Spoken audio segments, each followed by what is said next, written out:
Mas popular pa rin sa Canadians ang Liberals kumpara sa Conservatives batay sa poll ng Research Co. ngayon buwan. Ayon sa online survey ng higit 1,000 Canadian na binuo August 5 hanggang 7, 47% ng mga sumagot magbibigay raw ng kanilang suporta sa Federal Liberal Party sakaling magkaroon ng eleksyon ngayon, kumpara sa 27% para sa Conservatives at NDP na nasa 10%. It's not surprising to me to see this gap developing between the Liberal Party at 47% and the Conservatives at 27% from where we were a year ago, because what Canadians are actually seeing are a lot of those conservative policies actually being implemented anyway by the Liberal government.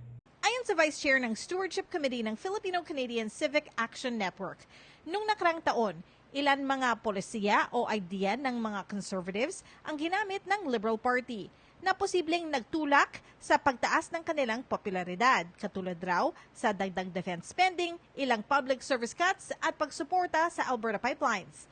May maliit na 6-point lead raw ang conservatives sa polling sa ngayon sa Alberta ayon sa survey. And that is this MOU between the United Conservative Party leader in Alberta, Premier Daniel Smith, and Liberal Prime Minister Mark Carney, this MOU to build energy infrastructure between Alberta and the rest of Canada. I think this is the one particular conservative policy that resonates most with Albertans, and you see the Liberal governments picking that up and running with that to gain more and more and eat into that heartland. 6 sa bawat 10 Canadians na tumugon sa survey sumasang-ayon sa leadership ni Carney.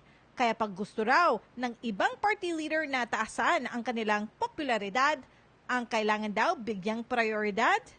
You know, when it comes to the cost of living, which these parties are doing, I think, a bad job of addressing when it comes to the price of groceries or the price of gasoline, the price of housing, these are becoming unreachable. Kabilang sa top issues ng mga Canadian na ibinahagi sa survey, ang pabahay, healthcare, ekonomiya at trabaho. Teresa Barrera, Omni News, Vancouver.